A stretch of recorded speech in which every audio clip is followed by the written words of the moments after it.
pada saat ini kita akan melanjutkan pembahasan kita di chapter Production and Growth. Atau sebenarnya ini adalah topik yang sebenarnya lintas disiplin ekonomi. Jadi ada sisi makro dan ada sisi mikro. Ya. Tapi karena ini pengantar makro, jadi kita lebih banyak bahas dari sisi makro dan sebenarnya ini juga salah satu bekal nanti teman-teman, khususnya teman-teman SP yang nanti semester 3 akan mendapatkan mata kuliah ekonomi pembangunan ya. Ini menjadi apa namanya suatu materi yang penting untuk menapaki mata kuliah tersebut dan nantinya juga di makroekonomi 2 itu akan lebih detail dibahas tentang model economic growth ya seperti solo growth model. Tapi di sini kita membahasnya dari sisi sederhana aja karena mata kuliah pengantar ya. Kalau dari kata production sendiri, teman-teman pasti sudah tahu dan teman-teman sudah belajar di pengantar ilmu ekonomi mikro ya, tentang apa itu produksi dan bagaimana fungsi produksi itu dinyatakan. Nah, tetapi komponen growth ini sebenarnya bisa mengacu pada banyak hal ya, seperti population growth dan economic growth. Nah, di sini nanti kita akan lebih banyak membahas tentang economic growth seperti itu. Nah, kita akan memulai pembahasan kita dengan sebuah pertanyaan sebuah apa namanya ya sebuah pertanyaan ya. Jadi kita udah belajar tentang standard of living dari suatu negara yang tergantung dari real GDP. Nah, tapi kita udah belajar kan, kenapa real GDP, kenapa bukan nominal GDP? Alasannya adalah real GDP itu menggambarkan output yang sesungguhnya kan. Jadi misalnya saya sedikit recall lagi ya. Jadi GDP value added itu kan sigma PQ ya. Jadi total dari produk yang dihasilkan dikali dengan harganya masing-masing. Oke. Nah, kalau di real GDP harga itu di base year. Ya, jadi kalau kita pakai real GDP, maka yang terjadi adalah kita bisa mengetahui nilai output yang kita bisa mengetahui apa pertumbuhan outputnya seperti itu. Ya, jadi kalau real GDP naik di tahun depan, udah pasti itu outputnya meningkat karena harganya konstan. Kalau nominal GDP, outputnya turun, bisa aja nominalnya naik karena harganya naik gitu. Dan kenapa per kapita? Ya karena em, kita mau lihat per orangnya itu berapa. Jadi eh, kalau kita lihat secara keseluruhan sudah pasti GDP itu yang paling besar adalah negara yang penduduknya banyak. Ya karena pengalinya aja banyak kan dari jumlah orangnya. Nah kalau per kapita itu kita bisa lihat perbandingannya itu apple to apple karena kita lihatnya dalam satuan average per orang, oke? Okay? Nah tapi at any given point in time there are vast difference in real GDP per kapita and its annual rate of growth among countries seperti itu ya. Oke. Okay. Apa namanya? Jadi ada perbedaan yang luas ya dari GDP per kapita antara negara. Nah, for any given country, standard of living can change dramatically over time. Nah, how can we explain this fact? Bagaimana kita menjelaskannya? Nah, sekarang kita masuk ke production and growth-nya. Ya, within country there are large change in the standard of living over time. This gives us hope that things can get better. Ya, jadi ada perubahan standard of living, tapi sebenarnya itu juga ada harapan bahwa perubahan standard of living-nya itu menuju yang lebih baik ya.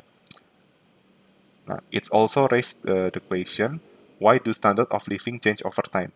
Ya, kenapa sih standard of living itu berubah dari waktu ke waktu ya? Nah, di sini kita melihat sebuah gambar ya. Dikatakan di slide ini, a picture is worth a thousand study. Nah, ini di sini gambar tentang apa namanya di United Kingdom ceritanya. Ya, kita bisa lihat kehidupannya bahwa di UK itu tahun 2011 itu ini harusnya diupdate ya, sekarang udah 10 tahun kemudian nih. Di 2011 GDP per kapitanya 36.010, pastinya udah naik sekarang seperti itu. Terus uh,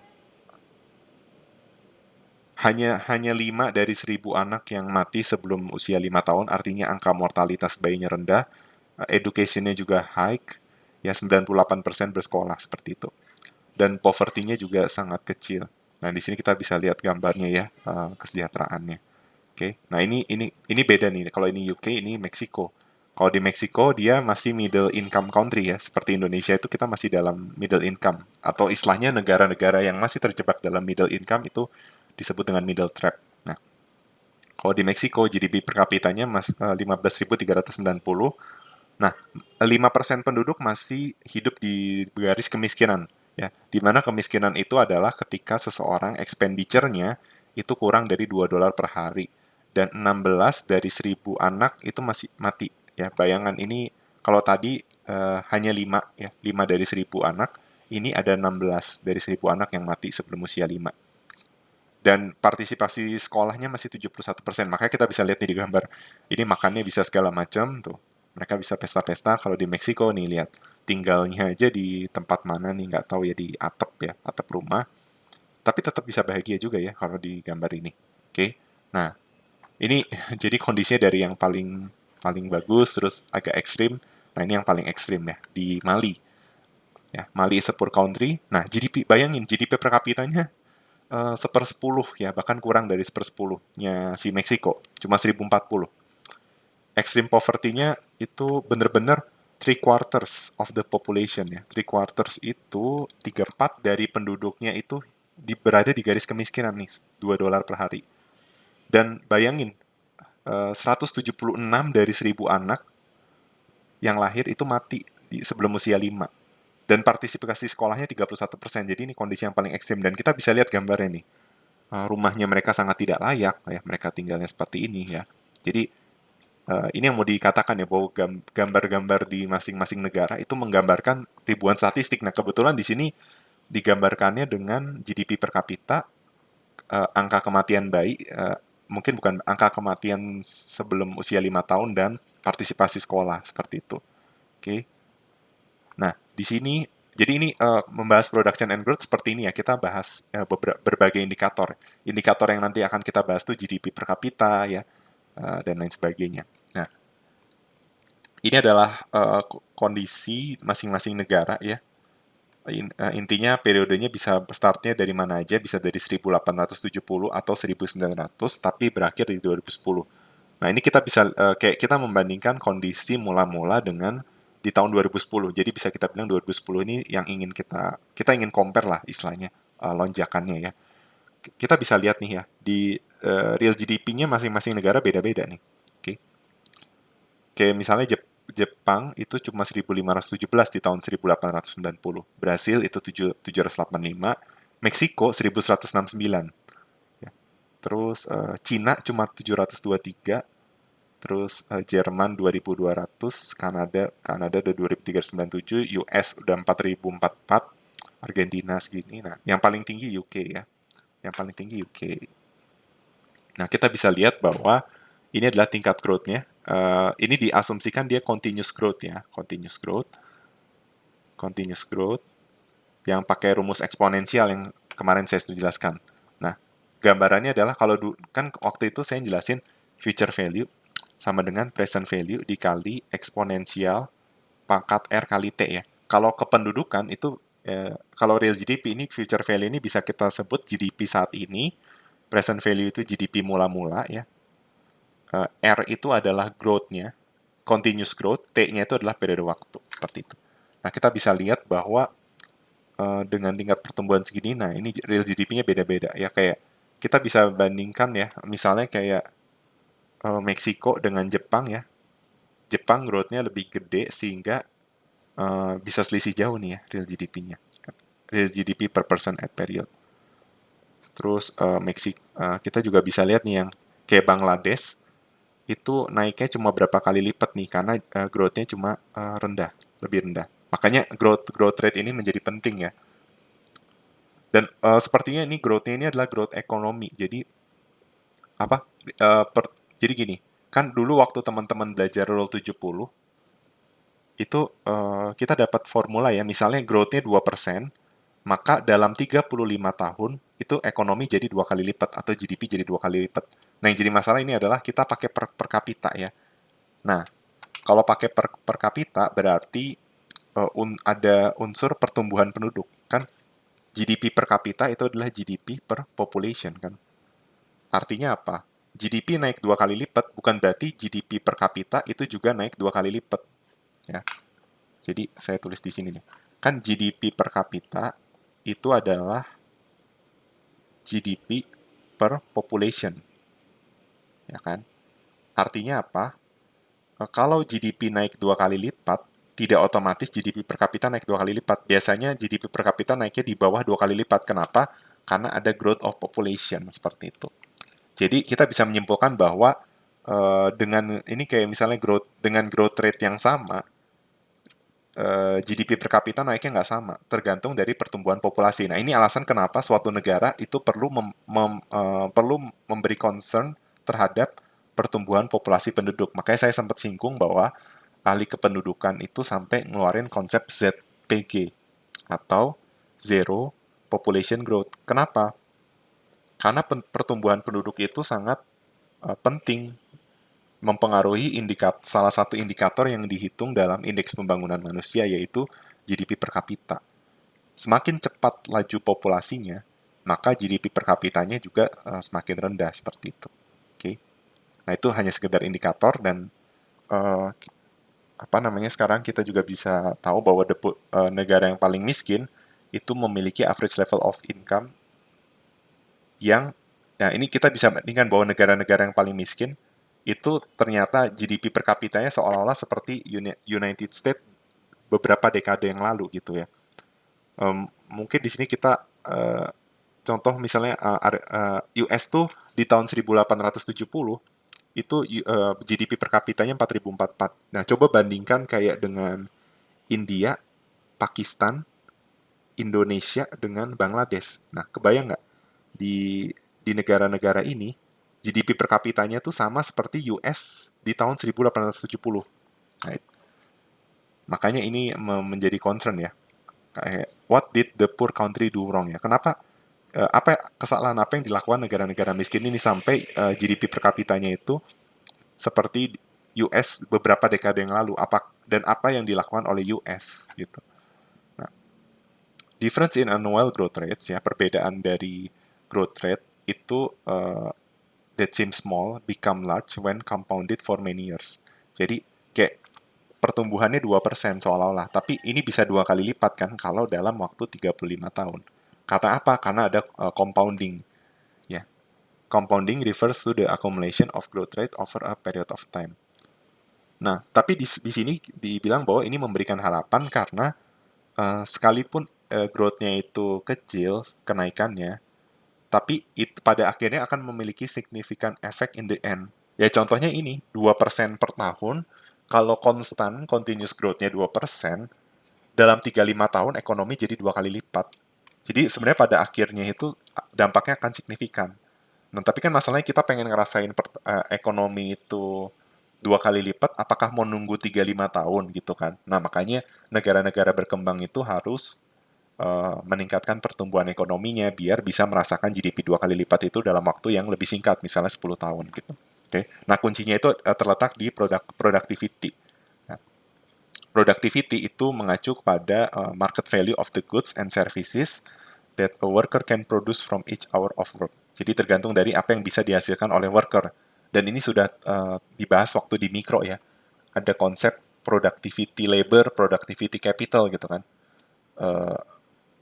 Nah, indikatornya itu ada marginal productivity capital, ada average productivity labor gitu ya. Kalau MPL itu berarti kan berapa sih tambahan produksi ketika menambah labor gitu. Kalau average productivity labor itu mengacu kepada total produk dibagi jumlah labor. Jadi kita pengen tahu kontribusi satu labor itu terhadap output berapa. Dan productivity itu menjadi kunci ya untuk menentukan standard for all nation in the world. Nah, people in high productivity country, ya, orang-orang di negara yang produktivitas tinggi itu memproduksi lebih banyak dalam per jamnya dan, nah ini menjadi kunci. Mereka menjual barang dengan harga lebih tinggi. Oke. Okay? Karena pendekatan GDP value added kan P kali Q ya. Nih, dengan asumsi mereka memproduksi barang dengan jumlah yang sama, tapi kalau harganya bisa lebih tinggi, berarti GDP-nya lebih tinggi. Artinya mereka sebenarnya lebih lebih produktif gitu. Market value-nya lebih tinggi. Ya. Jadi itu kuncinya. Dan ini adalah sebuah statistik di Amerika Serikat tentang productivity ya. Nah, indeksnya, jadi mereka pakai sistem indeks gitu ya, di mana 2012 itu sebagai base year ya di sini, dan kita bisa lihat bahwa dari tahun ke tahun productivity itu meningkat. Tapi ada kecenderungan menurun pada saat di area yang di abu-abu. Nah, kalau teman-teman tahu area yang di abu-abu ini adalah area resesi ya, yang terjadi sekitar 5-10 tahun sekali. Ya, pada saat resesi, productivity itu menurun ya, karena perekonomiannya itu sedikit terhambat. Tapi setelah resesi, mereka bisa naik lagi. Oke. Nah, sedangkan ini perbandingan antara productivity, compensation, dan inequality, seperti itu. Ternyata ada hubungan yang berkorelasi searah ya. Jadi hubungannya itu searah antara eh, pemberian kompensasi per jam ya terhadap para pekerja dengan productivity seperti itu. Tetapi kita bisa lihat bahwa jadi di tahun ini itu dia divergen, artinya apa namanya semakin menjauhi itu antara productivity dengan kompensasi. Datanya teman-teman bisa akses di sini untuk negara Amerika Serikat. Nah, sekarang yang akan kita bahas itu adalah uh, hal-hal apa saja yang menentukan produktivitas. Ya, faktor-faktornya itu adalah physical capital per worker, human capital per worker, natural resources per worker. Dan kita juga akan belajar tentang technological knowledge and government policy atau kebijakan pemerintah. Oke, okay? Physical capital dan human capital itu sama-sama capital ya. Tapi natural resources ini berbeda lagi. Natural resources per worker. Nah, sekarang kita akan membahas tentang physical capital. Nah, physical capital itu adalah stok dari equipment dan struktur yang digunakan untuk memproduksi barang dan jasa. Jadi contohnya itu seperti komputer software, terus alat-alat untuk build membuat atau memperbaiki sesuatu, terus misalnya kayak office buildings ya, factory building, shopping mall, school ya. Jadi yang berkaitan dengan infrastruktur lah kurang lebih ya, seperti jalanan, jembatan dan lain sebagainya. Dan they are usually provided by governments ya. Mereka juga disediakan oleh pemerintah. Nah, physical capital is a produce or human-made factor of production at any given date. More physical capital mean fewer consumer good.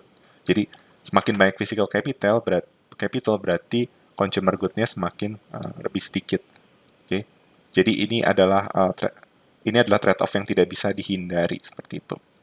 Nah, itu tadi berkaitan dengan physical capital. Jadi teman-teman mesti tahu capital tuh ada yang physical, ada yang human capital. Ya, physical tuh yang mengacu pada benda-benda mati ya, seperti ya infrastruktur kayak tadi.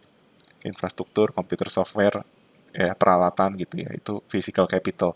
Kalau human capital itu beda lagi. Ya. Di mikro sebenarnya sempat disinggung sedikit tentang human capital ya. Human capital itu mengacu kepada workers ya. Knowledge and skill that workers acquire through education, training, and experience. Nah, berarti bicara tentang human capital, kita bicara tentang pekerjanya ya, atau labornya. Kalau teman-teman dulu belajar kan fungsi produksi itu apa? Terdiri dari capital dan labor kan. Nah, di labor ini sebenarnya kalau kita klasifikasikan itu ada unskilled labor dengan skilled labor. Ya, jadi ada yang unskilled labor, ada yang high skill labor seperti itu. Nah, sebenarnya masing-masing jenis labor itu memiliki apa namanya memiliki human capital, tetapi human capitalnya itu beda-beda, ya. Bisa lebih rendah, bisa lebih tinggi, dari masing-masing klasifikasi labor. Yang lebih tinggi itu adalah ketika mereka memiliki skill yang lebih tinggi, seperti itu. Jadi semakin tinggi skill labornya, maka human capitalnya itu semakin tinggi. Kenapa? Karena biasanya para skill labor atau professional labor, misalnya seperti dosen, dokter, dan sebagainya, mereka um, melewati education yang lebih tinggi, training yang lebih tinggi, dan apalagi memiliki pengalaman yang lebih tinggi seperti itu. Ya, jadi setiap labor itu memiliki human capital.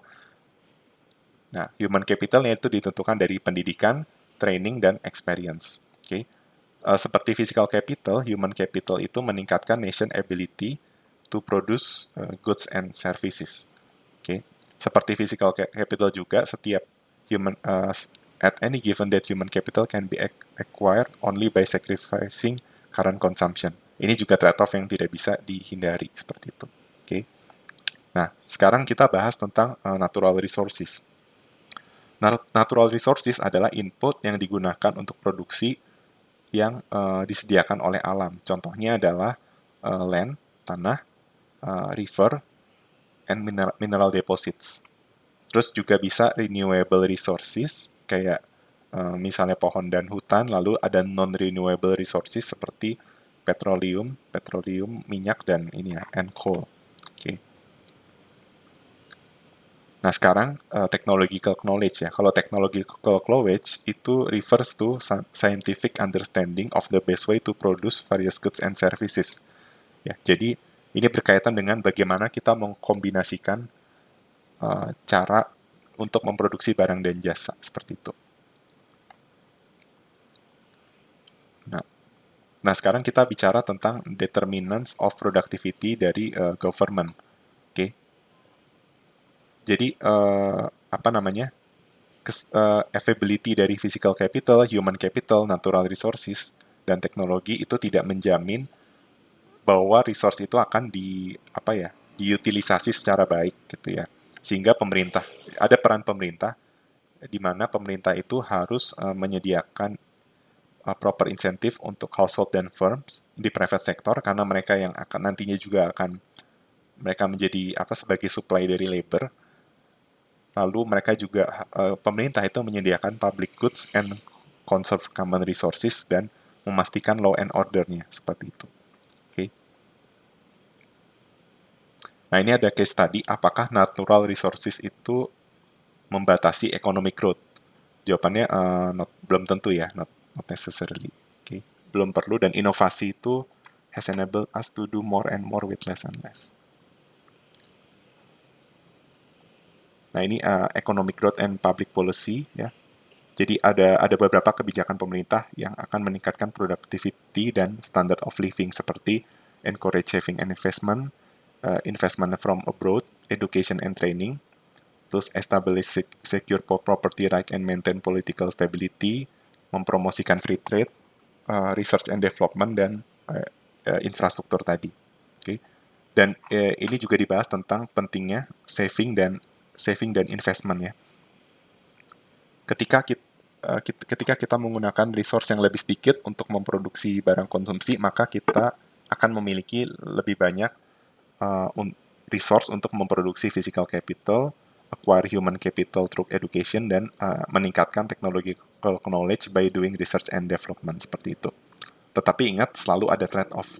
Ya, lebih banyak saving artinya lebih banyak current consumption. Ini sudah teman-teman dapatkan materinya di saving investment financial ya, yang disposable income itu kan digunakan untuk konsumsi dan saving kan. Artinya jika lebih banyak saving maka konsumsi saat ini itu dikorbankan seperti itu. Okay. Sehingga it is not clear whether the government should encourage individual to sacrifice current consumption for the sake of a brighter future.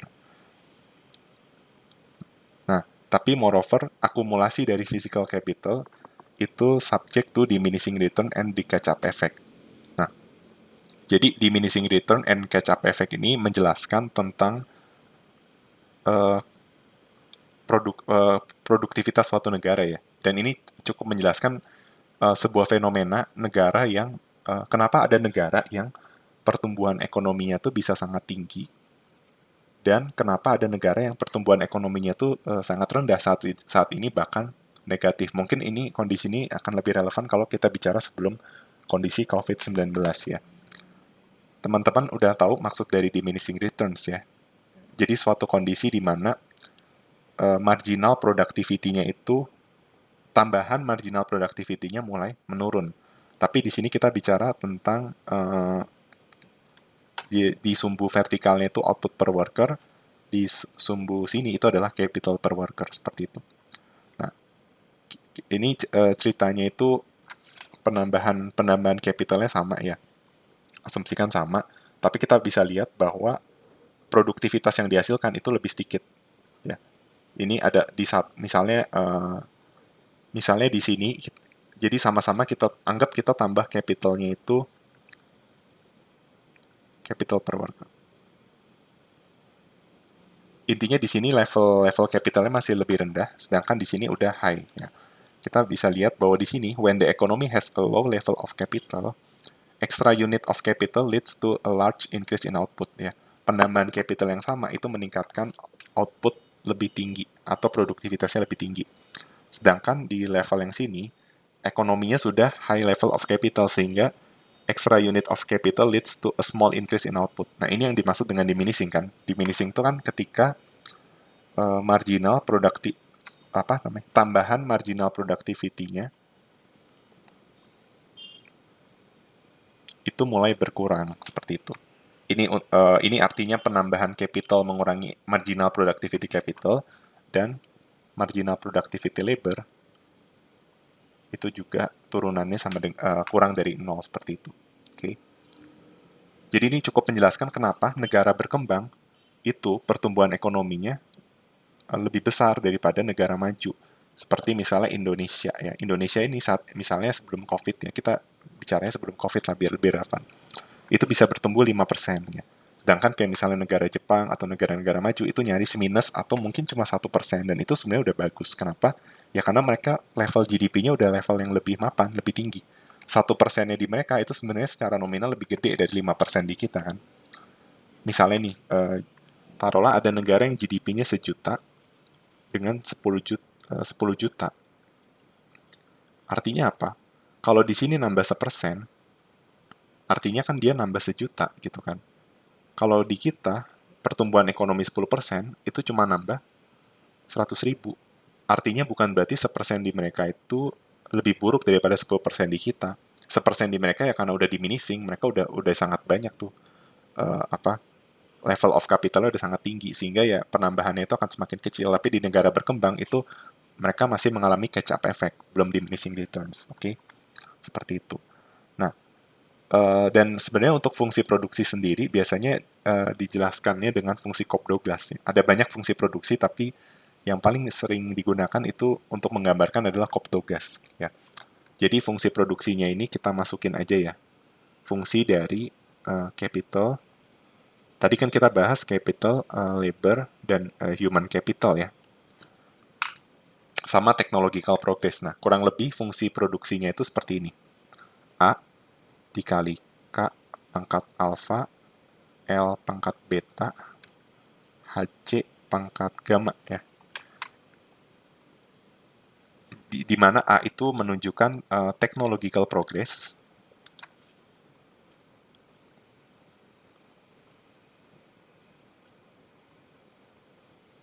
dan alpha, beta, dan gamma ini menunjukkan budget share ya. Jadi alokasi dari masing-masing. Misalnya alpha itu budget share untuk capital, beta itu budget share untuk labor, gamma itu budget share untuk human capital. Oke. Okay. Dan untuk membuktikan adanya diminishing, ya, tapi A ini adalah notation ya disebutnya ya, karena dia ada di depan sini dia seperti konstanta. Nah kita bisa lihat nih, ini juga disebut A itu bisa kita sebut juga dengan total faktor productivity.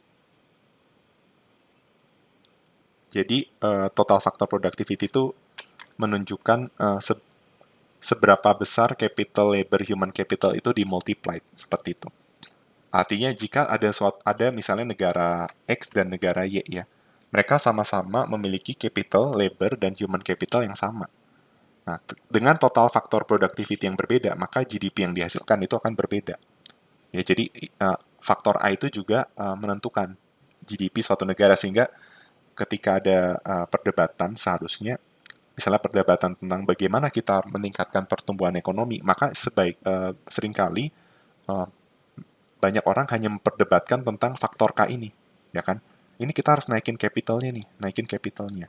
Tapi sangat jarang orang-orang itu membahas tentang faktor A ini. Padahal faktor A ini juga bermain penting kan. Dengan capital labor human capital yang sama, dia bisa meningkatkan GDP yang lebih besar. Makanya harusnya faktor A ini juga menjadi faktor faktor penting yang harusnya dibahas. Total faktor productivity. Seperti itu. Dan kalau total faktor productivity berarti bisa kita cari dengan gimana?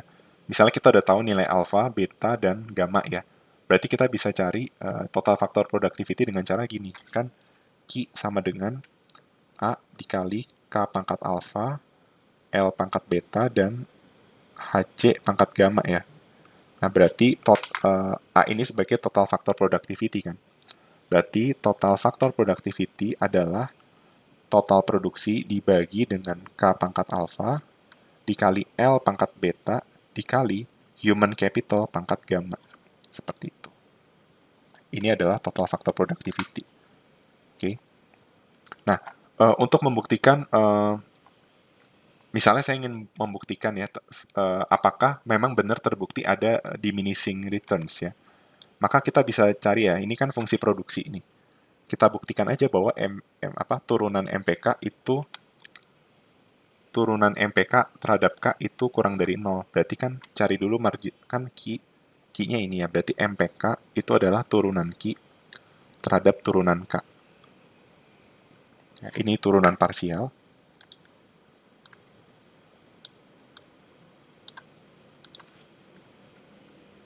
Berarti hasilnya adalah ini ya, diturunin. Kalau teman-teman masih bingung matematisnya harus nonton video diferensial ya. Ini seperti ini hasilnya. Nah, terus untuk berarti kan sekarang turunan MPK terhadap K atau turunan kedua dari Q terhadap K ya. Hasilnya adalah alpha min 1. Berarti kan ini ya, alpha min 1 dikali alpha dikali A dikali K alpha min 2 L beta HC gamma. Nah, ingat catatannya nilai alpha tambah beta tambah gamma itu sama dengan 1 ya. Ini asumsinya konstan dari tentu scale. Tapi intinya nilai alpha, beta, dan gamma itu kurang dari 1 ya. Baik alpha, beta, dan gamma itu kurang dari 1. Maka sudah pasti ini nilainya negatif. Maka terbukti bahwa ada diminishing marginal productivity capital misalnya. Untuk kalau labor nanti diminishing marginal productivity labor. Ya. Artinya apa? Pada level tertentu penambahan capital itu akan mengurangi MPK. Ya, produksinya tetap bertambah, tapi MPK-nya mulai berkurang, penambahan MPK-nya. Gitu. Nah, disitulah terletak mulai terjadinya diminishing. Nah, tapi kalau teman-teman perhatikan, teman-teman boleh coba ya. Coba teman-teman turunkan MPK terhadap L dan MPK terhadap human capital. Nanti teman-teman akan dapat jawabannya itu lebih besar dari 0. Ya. Jadi ketika teman-teman menurunkan marginal productivity capital terhadap variabel lain di luar capital, misalnya seperti labor dan human capital, atau misalnya turunan MPL terhadap capital atau human capital, intinya kita nurunin marginal productivity terhadap input lainnya, maka hasilnya itu lebih besar dari 0. Sehingga itu menunjukkan bahwa penambahan input lain itu menambah marginal productivity hal tersebut, seperti itu. Oke. Nah, di sini saya ingin membahas sedikit isu tentang total factor productivity. Ya. Jadi ini adalah data dari ASEAN Productivity Organization report yang tahun 2019. Oke. Di sini kita bisa melihat tiga kurun waktu ya. Kurun waktu tahun 70 dan 96, 99 2017 dan 2007 2017. Nah, ini bisa kita sebut kalau di Indonesia era Orba ya, Orde Baru. Ini era reformasi sampai saat ini ya. Dan ini 10 tahun yang paling belakang gitu ya. Oke. Nah, ternyata kita bisa lihat Indonesia tuh pertumbuhan total faktor productivity hanya positif di era Orde Baru. Tapi di era reformasi itu negatif. Bahkan 10 tahun belakangan itu negatifnya lebih parah. Kita bisa bandingkan dengan Jepang, Vietnam, Korea ya, di mana mereka itu positif selama 3 kurun waktu ini. Thailand juga positif. Ya. Kalau Korea itu di era yang lama ya. Nah, ini kita bisa lihat diminishing nih. Oke. Malaysia juga positif. Nah, Filipina ada negatifnya, tapi negatifnya mereka di era lama ya. Di era Orbanya kita mereka negatif, tapi sekarang positif. India positif, China positifnya tinggi juga. Nah, ini juga perlu menjadi perhatian ya di Indonesia. Berarti kenapa total factor productivity-nya tuh bisa pertumbuhannya itu turun ya. Nih, lihat nih, Indonesia doang yang kurvanya turun ya. Kenapa ya kira-kira? Itu harus jadi concern gitu. Apalagi kalau kita pengen keluar dari middle trap country. Oke, seperti itu. Jadi ini harus menjadi perhatian ya, total factor productivity tadi. Oke. Nah, dan dan kita juga bicara tentang kondisi jangka panjang ya, bahwa a higher rate of investment in physical capital, ya semakin tinggi investasi di physical capital itu akan memimpin kepada level of productivity and income yang lebih tinggi. Tetapi tidak akan not to faster growth and productivity and income. Sehingga saving and investment must be used intelligently, not just to accumulate more and more physical capital, but to pay for education and research and automation. Jadi kita harus punya concern juga terhadap education dan research automation karena ini akan meningkatkan human capital juga seperti itu. Dan meningkatkan human capital itu bisa meningkatkan output. Nah, ini masih bicara tentang diminishing returns and the catch-up effect ya. The catch-up effect implies that poorer country ya, negara-negara yang miskin itu tumbuh lebih cepat daripada negara-negara kaya. Ini contohnya, kita bandingkan US dengan South Korea pada tahun 60 hingga 90. Oke. Mereka sama ya, similar share of GDP to investment-nya sama. Tetapi United States experience mediocre ya. Annual growth-nya biasa aja di sekitar 2%. Tapi di South Korea itu pertumbuhannya spektakuler, lebih dari 6%. Oke. Nah, sekarang saya akan bahas tentang investment from abroad ya. Jadi government bisa meningkatkan capital accumulation and economic growth di jangka panjang dengan cara mengencourage investasi dari foreign source. Nah, investment dari luar negeri itu ada beberapa form seperti foreign direct investment (FDI) ya, kita singkat, atau FPI foreign portfolio investment. Oke. Bedanya kalau foreign direct investment berarti capital investment-nya itu dikelola dan dioperasikan oleh entitas di negara lain ya, di luar negeri. Tapi kalau foreign portfolio investment, investasinya itu di finance with foreign money ya, dengan uang di luar negeri tapi dioperasikan di domestik seperti itu. Jadi mesti tahu perbedaan antara FDI dengan FPI seperti itu. Foreign investor itu akan will take their earnings, interest and profit back to their own country. Still foreign investment creates, tapi di satu sisi ya, sekalipun foreign investor itu akan membawa uangnya ke negara tersebut, tapi foreign investment itu ada dampaknya, ada spillover-nya gitu terhadap negara domestik, yaitu menciptakan pekerjaan ya. Jadi bisa mengurangi pengangguran karena lebih banyak yang bekerja, dan ini meningkatkan produktivitas dan upah seperti itu. Sehingga foreign direct investment ini menjadi salah satu cara negara miskin menuju tool untuk transfer teknologi nih ya. Kita jadi belajar teknologi baru ya. Seperti itu. Untuk negara miskin, foreign investment may be the only route to progress, especially if their income are barely enough to cover the essential consumption needs. Okay? Untuk nge-track foreign investment, government mesti melakukan hal-hal ini, yaitu protect the property rights of investor dan provide infrastruktur yang memadai ya, menyediakan infrastruktur yang memadai. Sehingga jika dua hal ini dilakukan, maka hal ini akan menarik foreign investment seperti itu. Oke. Nah, terus kita bicara tentang education.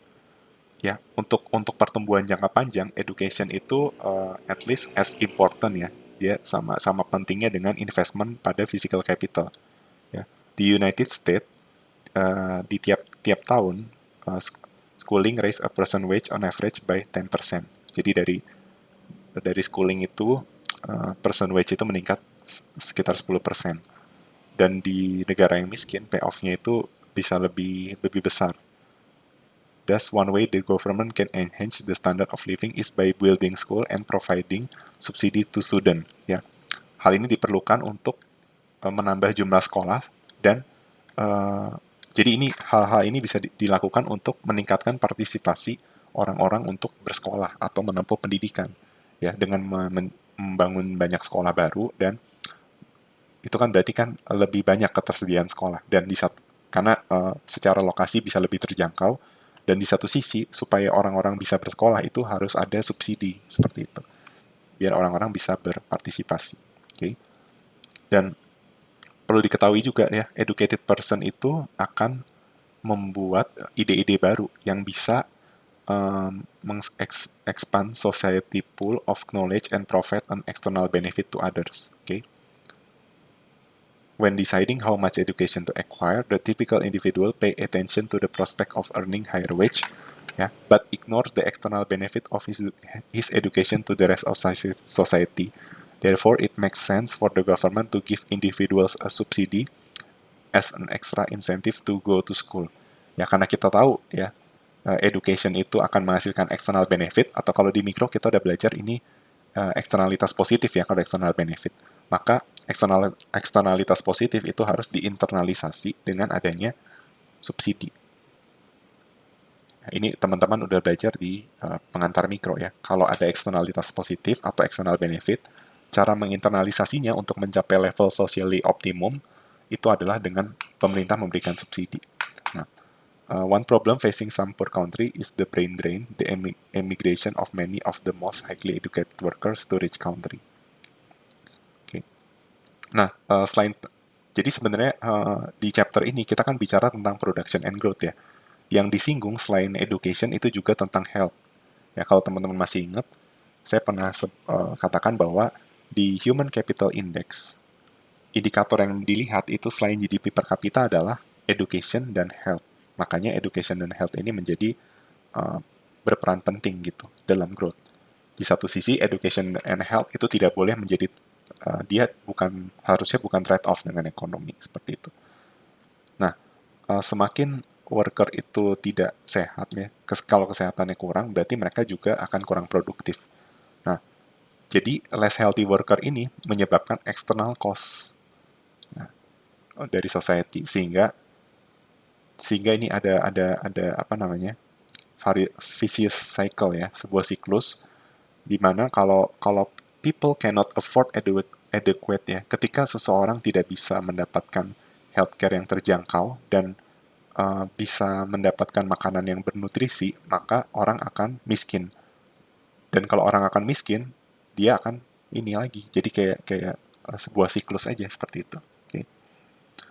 Dan ini ada research dari seorang researcher ya bernama Robert Vogel di Great Britain tahun 1780 ya.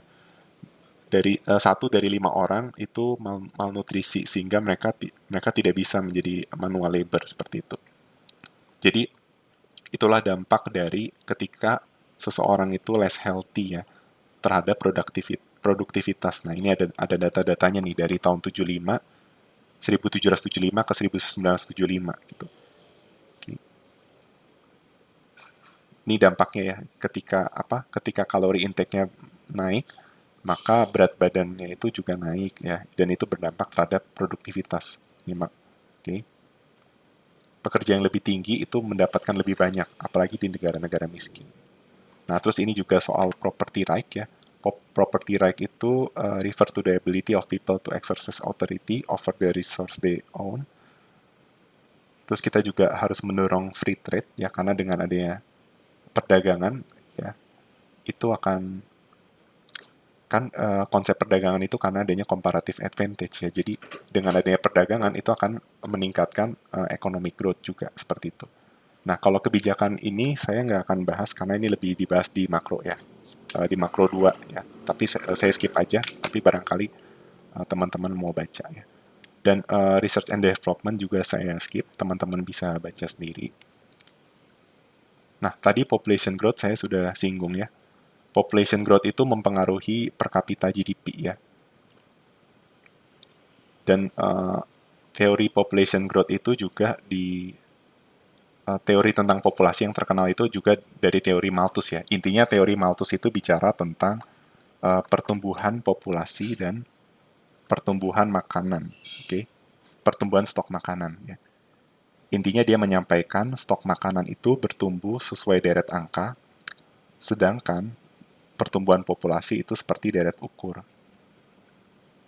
Oke, sehingga kurang lebih kurvanya seperti ini ya. ini pertumbuhan makanan, ini pertumbuhan penduduk. Artinya apa? Eh, Nanti suatu saat akan terjadi kelangkaan stok makanan gitu. Karena jumlah penduduknya itu meningkatnya secara eksponensial, tapi pertumbuhan makanannya cuma sesuai deret aritmatik gitu. Nah, teori Malthus ini juga ada kelemahannya, tapi di jangka panjang dia bisa terbukti seperti itu. Dan ini sebenarnya akan lebih detail dibahas di ekonomi kependudukan sebenarnya. Oke, jadi akan saya skip aja ya, teman-teman bisa baca sendiri. Dan ini data The Economist nih. Nah, jadi dari tahun ke tahun World Fertility Rate udah semakin turun dan ini bagus ya. Kita bisa lihat dulu dulu tahun 50-an fertility rate itu di sekitar 5 ya. Sekarang 2,1 ya. Jadi 2,1 tuh artinya satu perempuan rata-rata melahirkan 2,1 anak ya. Turun drastis dari awalnya ada 5 anak gitu. Dan ini akan menstabilisasi populasi seperti itu. Oke. Okay. Nah, yang terakhir, what makes a nation rich ya. According to Daron Akemolo, ekonom dari MIT, jawabannya adalah pemerintah. Ya, poor people are poor because they made the wrong choice. Ya, seseorang miskin karena ya mereka memilih pilihan yang salah. Mereka membuat pilihan yang salah sehingga pemerintah juga memberikan insentif yang salah. Sehingga pemerintah perlu memperbaiki poverty ini. Oke. Okay? Dan ini adalah gambar ini adalah sebuah gambar nih ceritanya menunjukkan kondisi dunia ya, kondisi bumi gitu, dikait dilihat apa namanya negara-negara yang kalau dari atas itu terang dan ada yang terang dan ada yang gelap ya. Dan terang dan gelap itu kan berarti menunjukkan apa namanya lampu-lampu di negara tersebut. Jadi itu menggambarkan apa ya ketersediaan listrik di negara tersebut ya.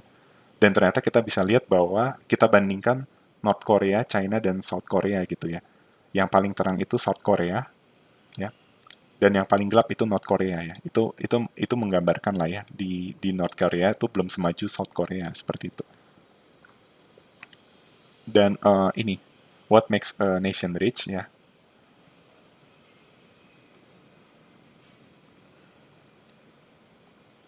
Intinya adalah perlu kebijakan pemerintah sebenarnya. Semua kuncinya dari policy pemerintah supaya bisa memberikan concern terhadap poverty seperti itu. Nah, ini adalah summary-nya ya. Jadi, economic prosperity yang diukur dengan real GDP per person, varies sustainability around the world. Jadi, intinya, kemakmuran ekonomi itu diukur dari real GDP per person. Terus, rata-rata income dari negara yang paling kaya itu bisa sekitar 10 kali lipat dari average income dari world poorest country. Lalu, the standard of living in an economy, ya, standard of living dari perekonomian tergantung dari kemampuan ekonomi untuk memproduksi barang dan jasa.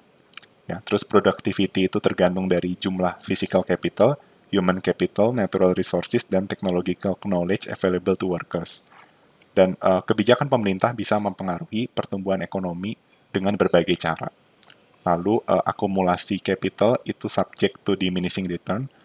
Nah, because of diminishing return, higher saving leads to a higher growth for a period of time. Tapi pada level tertentu nanti growth itu akan melambat.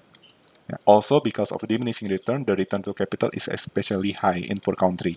Atau sesuai ini kita sebut dengan catch-up effect. Oke, sebagai penutup, saya ingin menunjukkan data GDP per kapita di masing-masing negara ya. Kita bisa lihat ya, negara-negara yang cenderung berkembang itu growth multiple-nya lebih tinggi karena annual growth-nya lebih tinggi seperti itu. Oke. Jadi langkah yang harus dilakukan oleh negara-negara berkembang yang masih miskin itu adalah memperbaiki kembali regulasinya supaya mereka juga memperhatikan total faktor productivity seperti itu. Sehingga diharapkan growth mereka lebih tinggi dan mereka bisa keluar dari middle trap country seperti itu. Dan untuk negara-negara maju mereka memang mereka akan mengalami diminishing return. Jadi nggak heran kalau pertumbuhan ekonominya sangat kecil atau bahkan minus seperti itu. Oke, sekian dari penjelasan saya. Semoga semoga membantu dan terima kasih atas perhatiannya.